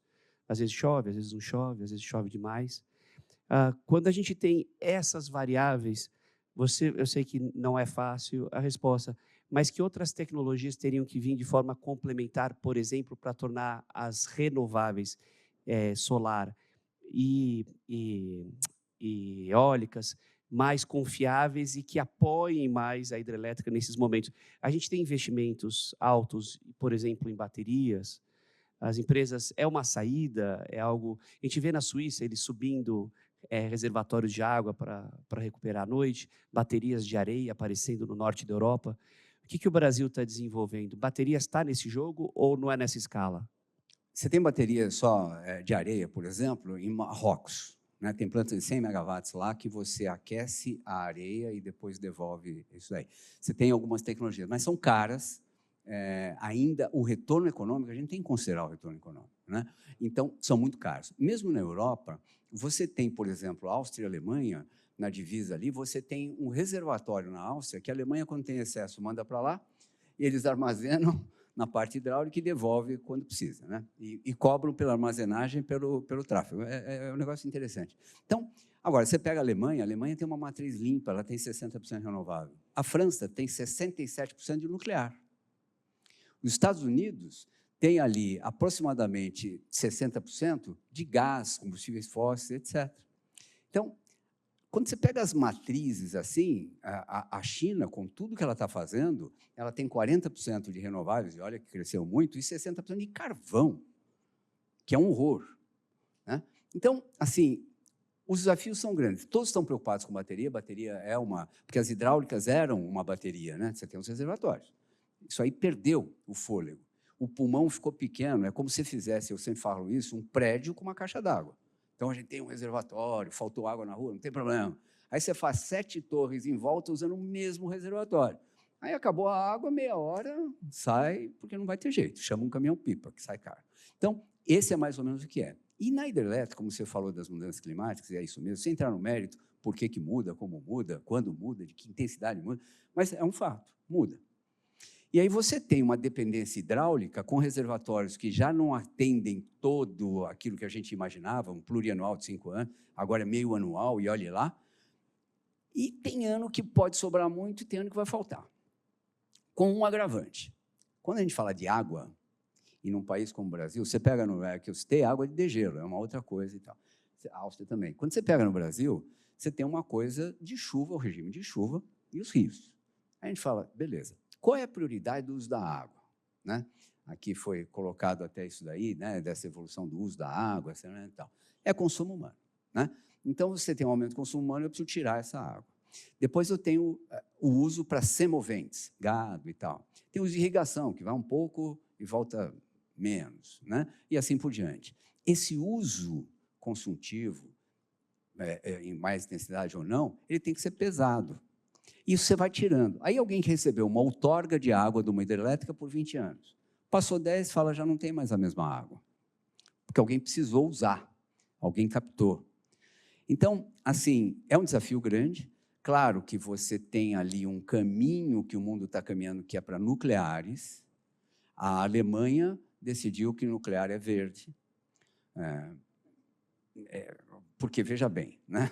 Então, vamos pintar de uma outra cor, porque a gente precisa, não tem o que fazer, não podemos depender do gás da Rússia, né? Então, olha, vamos botar nucleares, a França já tem, historicamente, é motivo de muita discussão. Como eu falei, a China, que está chegando em 70 gigas de nucleares. Porque o nuclear você põe na base, ele dá estabilidade, tem uma série de benefícios do setor que permite aumentar. Bateria é outro, mas tem essa questão do custo. Enquanto não chegar num custo razoável, né, vai ser mais difícil. Antes de eu puxar esse ponto para a Laura, só para a gente estressar esse ponto, só um último ponto. A gente tem falado muito de hidrogênio verde e que o Brasil poderia ser um grande fornecedor usando as renováveis do Nordeste, esse vento aqui no Paranhão, o sol, a vocação que o Nordeste tem ímpar. Mas com esse aumento de demanda, o Brasil, você acha que vai se posicionar, por exemplo, como é no agro, para a energia, como um exportador? É viável, fecha a conta, com esse aumento estrondoso de demanda mundial?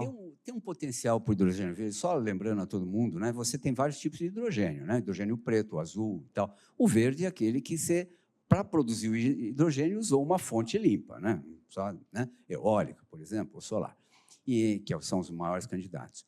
O Brasil despontou como um candidato, ele perdeu relevância nessa corrida, né?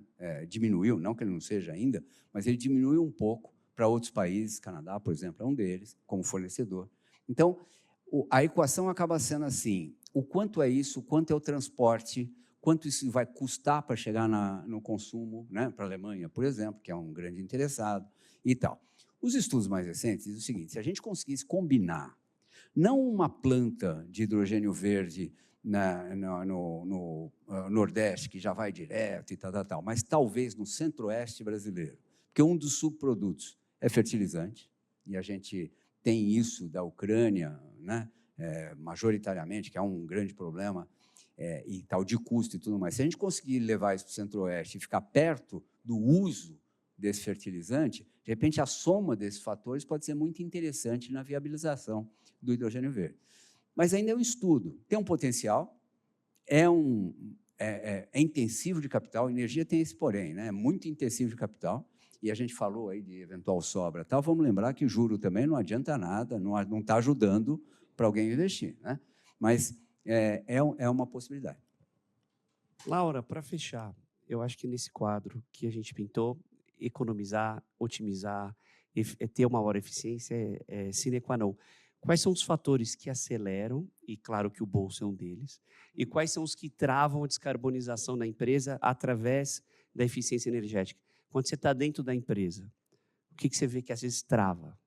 Tá joia. Tem Eu alguns. acho que imagino a resposta, mas o que você acha que trava? Sim. Só antes de começar nessa, para complementar um pouco dessa parte do hidrogênio verde, que foi uma conversa super recente que eu estava com algumas pessoas do MME e tal, e uma das possibilidades também que se tem visto para o Brasil é como a gente usa o hidrogênio verde internamente para produzir commodities com um fator de emissão muito mais baixo. Então, por exemplo, aço com fator de emissão muito mais baixo do que comparado com aço de outros lugares do mundo, e exporta a commodity que foi usada, o hidrogênio verde, na produção dela, e eles estão chamando isso de energy shoring. Então, ser um shore, né, de energia para produzir na nossa economia e exportar isso não na forma do hidrogênio verde, mas na forma também de produtos que podem ajudar os outros países do mundo a, por exemplo, usar um aço mais verde e, né, se descarbonizar também.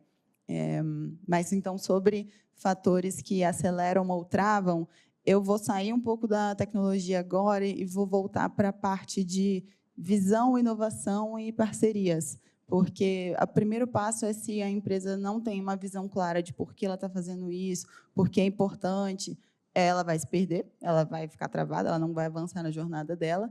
E o ponto de parcerias e inovação é muito importante, porque ninguém vai se descarbonizar sozinho, né? Então, no desafio, tanto no escopo 1, no 2 e no 3, o escopo 1 e 2 é tá no seu domínio direto, vamos dizer, você consegue ter grandes chances de conseguir descarbonizar o 1 e 2 sem muitas parcerias, mas mesmo assim vai precisar. Mas para o 3 é a sua cadeia, e você só influencia a sua cadeia, você engaja a sua cadeia, você não tem como obrigar, a não ser que você chegue para todos os seus fornecedores e clientes e parceiros hoje e diga, não faço mais isso com você. Beleza, então você vai tirar a sua matéria-prima de onde, se ninguém está fazendo o que você precisa? Então, de um ponto de vista de todo mundo tem que dar as mãos, vamos subir a régua e vamos passar essa jornada juntos. Então, é importante participar de iniciativas setoriais, como o Pacto Global, como o CBEDS, como específicas de algumas indústrias para falar sobre desafios, encontrar parceiros corretos, tantos parceiros que vão te ajudar no desenvolvimento ou na distribuição do seu produto, da sua solução, e repensar também modelos de negócio. Então, essa parte de parcerias para a inovação também é importante. E só para deixar um pouquinho mais tangível, o que eu quero dizer com repensar modelo de negócio, né? Usando um exemplo nosso e um não é nosso. A Schneider, mais de 95% das nossas emissões são do escopo 3. A gente compra, por exemplo, muito cobre, outros tipos de metais para fazer equipamentos elétricos que estão na infraestrutura elétrica. E esses equipamentos ficam depois instalados, vamos supor, numa indústria por 30 anos. Então, a gente tem emissões da compra desses produtos, do transporte deles até nós, de como a gente transforma ele em produto, do transporte dele para chegar no cliente, e dele 30 anos lá dentro do cliente. E era comum que, se estragou o equipamento, então vamos jogar fora e botar um novo. Só que, às vezes, o que estragou do equipamento é um pequeno pedacinho, é um botão, é uma portinha, ou é uma parte só que queimou, que estragou. E aí a gente começou a compartimentalizar os equipamentos e embarcar tecnologia digital para saber como está o status de funcionamento desse equipamento, para saber se está perto de alguma coisa quebrar. E aí a gente pode ir lá, tirar o pedaço que já quebrou, vai quebrar em breve, substituir este pedaço e estender a vida útil do equipamento como um todo. Então, a gente evita que um monte de resíduo seja gerado de forma desnecessária, e isso vai para as nossas emissões, escopo 3, o resíduo do fim da vida útil do produto que eu vendi. E, adicionalmente, criou para a gente um novo negócio, porque agora a gente tem um negócio de serviços que dá manutenção nos produtos que os clientes compraram durante 30 anos. Então, eu não só dei o jeito de reduzir minhas emissões, criei uma nova linha de negócio e aproveitei uma oportunidade, né, de fazer uma coisa nova. E isso também, se a gente for pensar em outra indústria completamente que não está relacionada, eu comprei esses dias um hidratante que ele não é um líquido, ele é uma barra. É uma barra. Então, a gente também tinha um conceito de que hidratante, ele é líquido, ele vem numa embalagem. E aí a gente acabou transportando água diluída dentro do coisa, vai no caminhão, transporte, chega na sua casa, você chega, passa e tal, e depois fica com a embalagem. E a gente falou, mas é assim, o creme ele tem que vir dentro da embalagem. E aí agora tem empresas falando, mas não precisa, na verdade. E se eu tirar a água e já vender o produto sólido e na sua casa você tem a água, né? Então, eles também conseguem reduzir as emissões deles, mudando outro, né? Reinventando aí uma coisa de negócio. Então, eu acho que parcerias, né? Para engajar a sua cadeia, seja ela dos seus parceiros, dos seus clientes ou dos seus fornecedores, é um ponto essencial para a gente conseguir avançar. Genial. Parcerias, tecnologia, tecnologia, tecnologia. Já sei quem chamar de parceiro. Obrigado aos painelistas. Pessoal, último painel, sustentabilidade e riscos climáticos, com Marcela Rizardi, da Elera Renováveis, e Felipe Barreiros, nosso parceiro de várias jornadas, da Vetra Energia. Por favor, Marcela. Vamos lá, vem. Felipe, começando por você. Você tem um produto bom demais que acho que não precisa de nenhum anúncio. Mercado Livre de energia. Eu acho que é a coisa mais autovendável do mundo e que deveria dar saltos e saltos e saltos, mas eu vejo que falta talvez um marketing setorial, algo do gênero. Conta um pouquinho o que vocês fazem na empresa, o que é o Mercado Livre, para a gente insistir nessa comunicação, e o que falta para explodir no Brasil. Não, legal, com certeza. Eu estava observando aqui o painel, e quando a gente fala de transição energética, sem falar de Mercado Livre, fica faltando uma lacuna aqui. Esse mercado, na verdade, ele não está quente, ele está borbulhando nesse momento. Acho que toda a notícia do setor é voltada para saber quando que vai abrir para todos os consumidores o famoso Mercado Livre de energia. Eu gosto de traduzir ele como portabilidade da sua conta de luz. O que isso significa? Lembra quando o Telecom, lá atrás, você tinha uma linha telefônica que às vezes custava o preço de um terreno, de um carro, e você, hoje em dia, você troca na banca de jornal, você consegue escolher um fornecedor por produto, o que ele te entrega ali agregado com esse valor, né? O Mercado Livre está caminhando da mesma forma. O que isso vai significar na prática para todos os consumidores? Você vai poder escolher um outro fornecedor com uma fonte limpa, mais renovável, com certeza, mais barata, e isso vai te incluir produtos, muitas vezes, nessa oferta. Então, é uma... Produtos? Que produtos? Produtos, a gente até conversou outra vez que eu vim aqui. Ele vai abrir uma oportunidade para você ter combos de produtos, como, por exemplo, você pode assinar uma conta de luz e ter Netflix embutido nela. Isso eu sei que é uma coisa nova para muitas pessoas, mas quando a Telecom abriu também era novo. E hoje a gente vê isso no nosso dia a dia. Então, eu brinco que na Alemanha, se você assinar, inclusive, um clube, Werder Bremer, como sócio, você ganha um pacote de energia, muitas vezes, vinculado a isso. Olha que tipo de inovação que esse mercado está trazendo. E é que nem você falou, esse é um mercado que ele está borbulhando, mas falta comunicação para esse consumidor final ainda. A gente já viu até algumas notícias novas saindo em veículos como o Jornal Nacional, que agora está começando a aquecer esse mercado, principalmente por conta do cronograma de abertura dele. 2024 abriu para pequenas e médias empresas. Então, hoje, um consumidor que tem acima de R$ 8.000 de fatura de energia, uma empresa, ele já pode escolher. E tem se discutido a abertura total do mercado em 2028. Gente, está logo aí já. Então, eu falo que a transição energética ela passa pela abertura total do Mercado Livre e essa possibilidade de escolha de um consumidor hoje que paga caro, sofre com oscilação hidrelétrica, com certeza, chove, preço de energia estoura, não chove, preço de energia cai. Então, a gente tem que realmente viver uma nova transição de mercado focado em ter desconto para o consumidor final. Só fechando aqui esse meu ponto, hoje uma empresa que ela migra para o Mercado Livre, muitas vezes ela tem 30% de economia na conta de luz. Você para pensar, o que será que ela está fazendo com 30%? Com certeza reinvestindo no negócio, contratando mais pessoas. Agora, olha o potencial social de você falar que as empresas vão estar tendo desconto na conta de luz e o consumidor final também. Então, com certeza, as pessoas vão consumir mais, vai ter mais emprego no mercado. Então, eu falo que essa é a pauta borbulhante hoje, que todo mundo quer saber logo quando que abre esse mercado aqui. Felipe, é tão genial, e o Brasil é sempre early adopter em tecnologia. Você vê que o WhatsApp aqui explodiu. Tudo que é tecnologia, o Brasil, dá 2 dias, desponta como o primeiro ou segundo do mundo. O Mercado Livre, ele é tão bom que é difícil de acreditar. Vamos só aterrissar o conceito.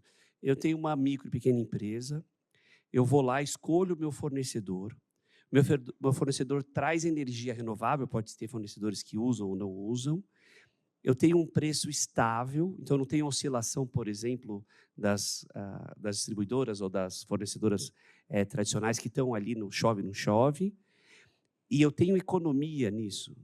Exatamente. O que eu preciso pensar? Para quem eu preciso ligar? Eu preciso discutir com a minha fornecedora atual e falar, não quero mais você? Ou quem faz esse papel? Dá o passo a passo. Não, legal. Acho que primeiro é entender como que funciona o modelo que a gente chama de mercado cativo. Hoje, todos nós aqui, pessoas físicas, nós somos cativos. A gente é obrigado a contratar energia da nossa distribuidora local. Se você está em São Paulo, a Enel, por exemplo. E ela acabou assumindo uma responsabilidade que ela é uma distribuidora. Ela deveria fazer a manutenção de distribuição local da rede. Só que quando você olha a fatura de energia de vocês, você vai ver tarifa de energia e tarifa de distribuição. Ou seja, ela tem 2 papéis. Ela compra energia para revender para você e ela também faz a manutenção local. Quando você migra para o Mercado Livre, você está negociando a sua tarifa de energia. Então, isso dá uma possibilidade de você contratar energia direto de um produtor, direto de um gerador. Eu tenho uns colegas aqui que também são geradores. Nós, da Vetra, nós temos um parque eólicos, né? É o principal ativo que a gente tem, pensando nessa energia mais estável, com um preço mais acessível para toda a população. Então, eu acho que o principal é as pessoas entenderem que, com o Mercado Livre, não tem mais bandeira tarifária, não tem mais essa questão de você não ter uma previsibilidade de custo, de como que vai ser o seu ano, pensando em uma empresa, quanto que ela vai gastar de energia dentro do ano. Então, ele realmente é um mercado brilhante. Eu brinco com as pessoas que, quando eu comecei em 2021, o meu maior desafio era que o cliente ele falava, peraí, você está sentando aqui, falando para mim que eu vou economizar, vou consumir energia limpa certificada, via REC, atingir o escopo 2 ali do GHG Protocol, sem investimento? Sim, você só está trocando a sua fonte para uma fonte mais barata. É genial. A dúvida é se vocês vão aguentar a demanda. Que aí entra em todas essas pautas que estão sendo discutidas aqui. Precisa ter um incentivo, óbvio que o governo ele tem olhado para esse tema até com uma urgência, por isso que eu falo que é um mercado borbulhante hoje, porque precisa ter um crescimento, sim, na construção de novos geradores, de ter um incentivo até fiscal, realmente, para que a gente possa atrair de novo esse investimento aqui para o Brasil. A taxa de juros hoje está muito alta para projetos que são capital intensivo, mas, ao mesmo tempo, existe um apetite de muitos consumidores disponíveis para estar trocando. Em alguns números, assim, 2027, a previsão é que abra todas as empresas para poder migrar. Esquece aquele R$8.000 de fatura que a gente comentou. Então, tem 7 milhões de empresas estimadas que, em 2027, vão poder trocar o seu fornecedor e economizar 30% da conta de luz. E quando eu falo 28, que é todas as pessoas físicas, 84 milhões de pessoas que nunca compraram energia, tá? A gente nasce, cresce e descobre um dia que a gente tem que pagar a conta de luz. Só isso. Então, olha o potencial que tem do investidor estrangeiro, investidor nacional, de ter uma fonte de energia que vai produzir e vai ter essa eficiência superior a qualquer outra fonte aqui no Brasil. Eu falo do Nordeste, né? O Nordeste, hoje, ele é um celeiro de potencial para o Brasil. Por quê? Antigamente, sabe aquela terra seca, que a gente sempre via, que era uma terra escassa de recursos? Hoje, ela é essencial para você ter vento constante e sol constante. Então, junto com a evolução também do marco de baterias, né, de leilões de capacidade, você pode ter uma matriz muito mais eficiente do que simplesmente, majoritariamente, hidrelétrica, né? Então, olha como é um mercado que realmente está borbulhando. E impressionante, a maior parte das pessoas não sabem disso, que vão poder um dia portar a sua conta de luz como portam a Telecom. E, gente, 1 ano, 2 anos que a gente está falando aqui. Não, é incrível, que bom que está acontecendo isso no Nordeste. Marcela, conta tudo. Elera Renováveis, o que vocês fazem? Qual que é o diferencial de mercado? Por onde vocês estão indo? Vamos lá. Bom, gente, primeiro prazer estar aqui, minha primeira vez aqui na SPM, um prazer poder compartilhar um pouquinho aí do setor de energia e dos desafios aí da descarbonização. Eu sou gerente de sustentabilidade, não estou na área comercial, mas é super importante essa relação também, já vou chegar aí no gancho. Mas, para quem não conhece, ela era uma empresa de geração, essencialmente, renovável. A gente faz parte do grupo Brookfield, né, da Brookfield Renováveis. A Brookfield é um grande grupo que tem vários negócios, e um deles é o Renováveis, e ela era responsável por gerenciar os ativos de energia renovável no Brasil.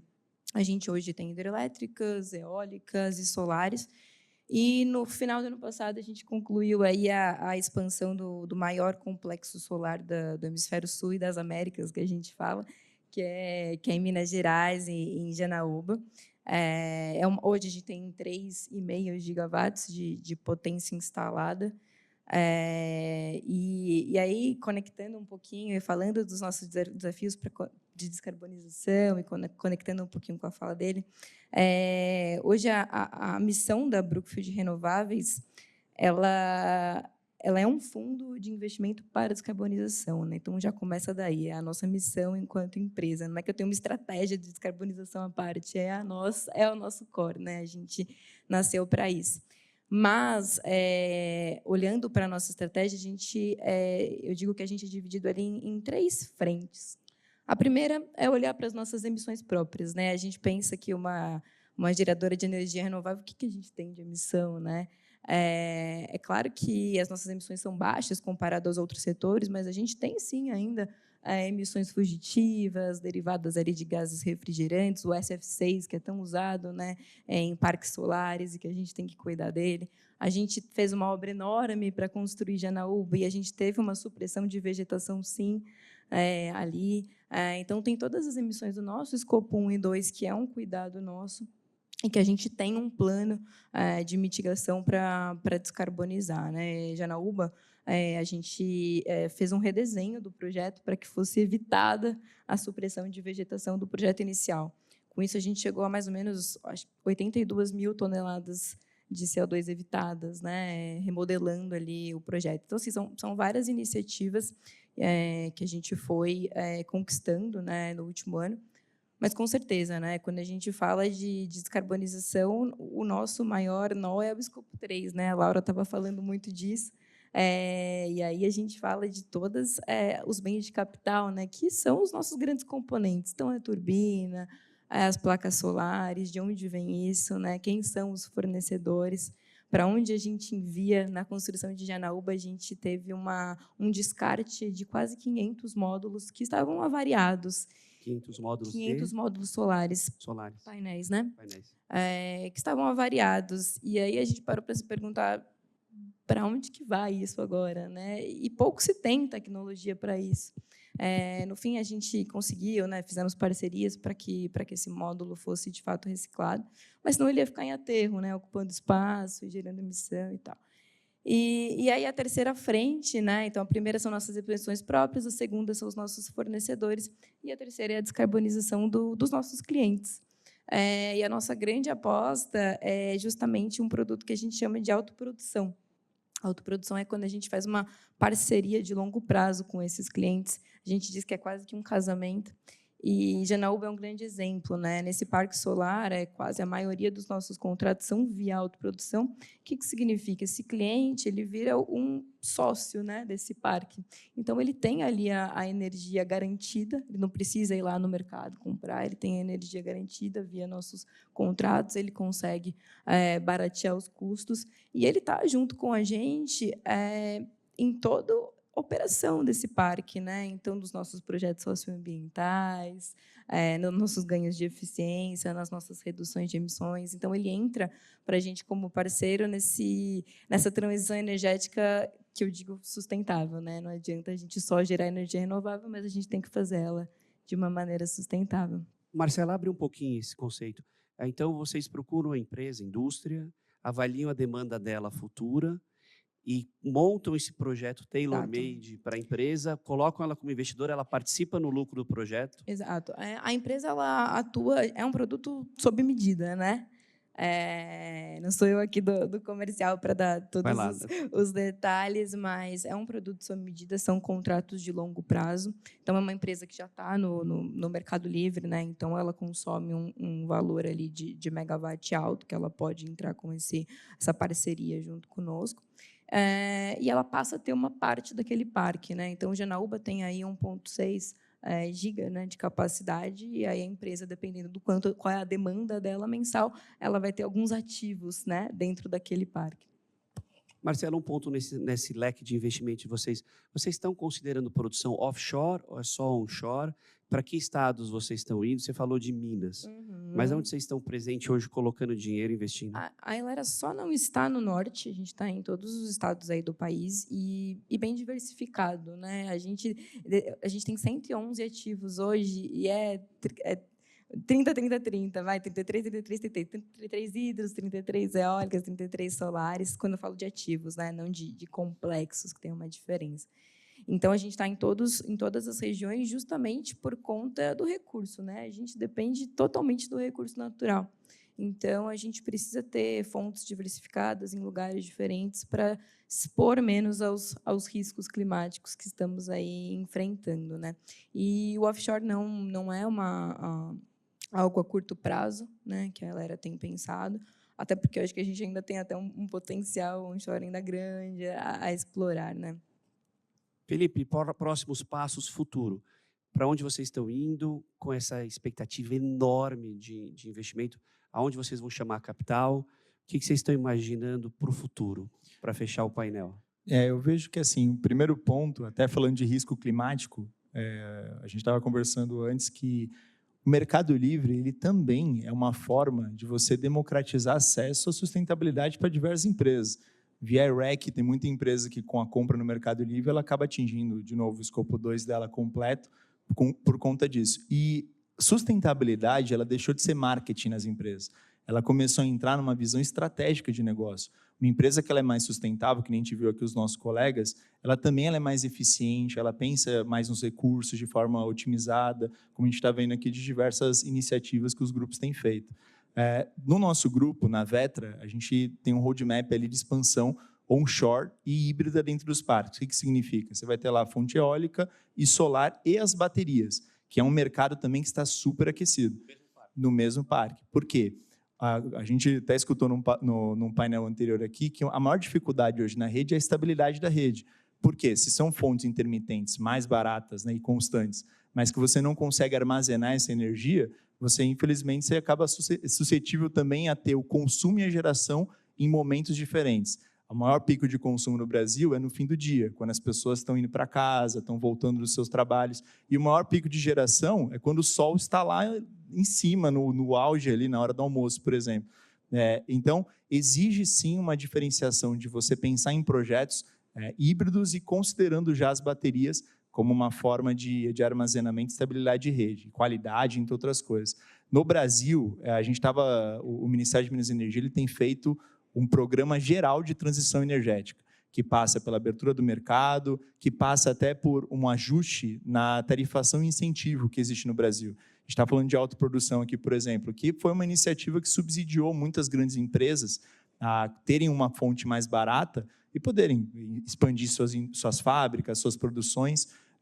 Só que, então, pensa que tem a autoprodução, que são clientes muito grandes, que estão tendo esse incentivo. Aí você tem o pessoal que já está no Mercado Livre, que hoje, por conta da regulação, está tendo ali seu incentivo, pessoal da geração distribuída, mas quem está pagando a conta hoje do consumo todo do Brasil é o pequeno e médio consumidor, somos nós aqui. Então, assim, na pessoa física, todo mundo aqui oscila, quem paga a conta somos nós. Então, existe um projeto de reorganizar esse incentivo tarifário para ter uma justiça social mais avançada dentro do país. E fora isso, né, essa questão também das baterias como uma fonte alternativa de qualidade de rede.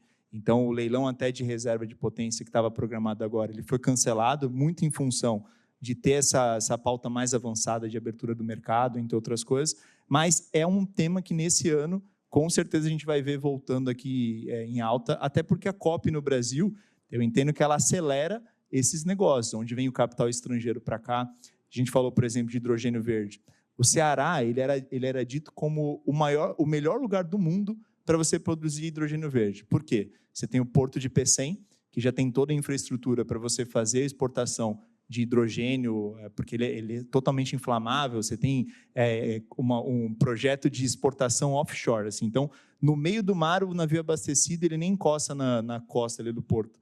Então, já tinha o Porto de Pecém, tem a fonte geradora, que o Ceará também, uma das energias mais baratas do mundo, e toda a infraestrutura ali já preparada até pela própria Petrobras e todos os investimentos que já foram feitos em gasoduto.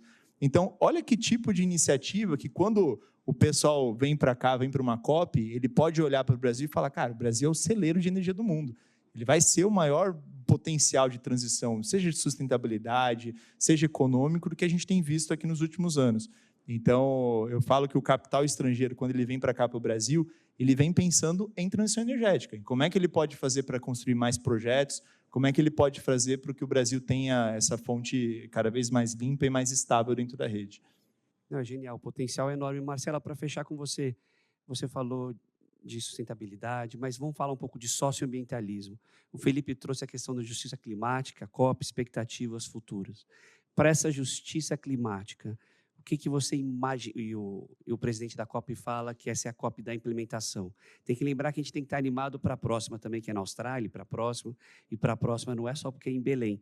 Mas o que você espera que a gente entregue nessa COP? É mais a Marcela, menos a empresa. Com certeza, com certeza. Bom, vamos lá. Eu acho que o Brasil, falando, vamos entrar um pouquinho no conceito, né, justiça climática, né? Eu acho que olhando principalmente nos grandes eventos extremos que a gente vem passando, o que aconteceu no Rio Grande do Sul ano passado e o que é justiça, né? Qual foi o ônus e bônus e como é que o Brasil consegue se adaptar a tudo isso, né? E aí a gente entra um pouco no conceito de adaptação no Brasil e de todos os países, que eu acho que é o mais relevante agora, né? Porque a gente fala em descarbonizar porque a gente não quer que os eventos extremos aconteçam, mas eles já estão acontecendo, né? E o Brasil, acho que tem um potencial enorme de mostrar o quanto estamos preparados quando esses eventos acontecerem, né? No Rio Grande do Sul, no último evento que teve, a gente teve todo aquele alvoroço e mobilização. Vocês tinham operação lá? Nós temos operação lá. E uma das vertentes, né, da estratégia climática, da estratégia de sustentabilidade dela era justamente essa inclusão social, né? Então, quando aconteceu o evento lá e todas as nossas operações de lá ficaram totalmente mobilizadas, houve deslizamento, a gente teve problemas seríssimos lá, o cuidado com a população foi ali em primeiro lugar. Então, os times do social, junto a todo o time de operação, foram mobilizados imediatamente para que a gente pudesse entender ali naquela cidadezinha que a gente estava, né, que muitas vezes não era alvo da mídia, mas que foram impactados igualmente, o que eles de fato estavam precisando para reverter, né, os impactos das mudanças climáticas e daquele evento específico. Então, eu acho que é a chance de mostrarmos qual é o nosso planejamento, né, quando esses eventos acontecerem. Obrigado, pessoal. Felipe, vamos ver se a SPM tem Mercado Livre ou não. A produtora vai ter, com certeza. Marcela, obrigado. Parabéns, painelistas. Obrigado, pessoal. Obrigado pela Maratona do Clima. Obrigado por vocês contribuírem, estarem junto com a gente nessa viagem. A gente vai ter mais fóruns em junho e até o final do ano, acho que mais 9 fóruns, e a gente, com certeza, vai se encontrar em Belém. Parabéns, galera. Obrigado.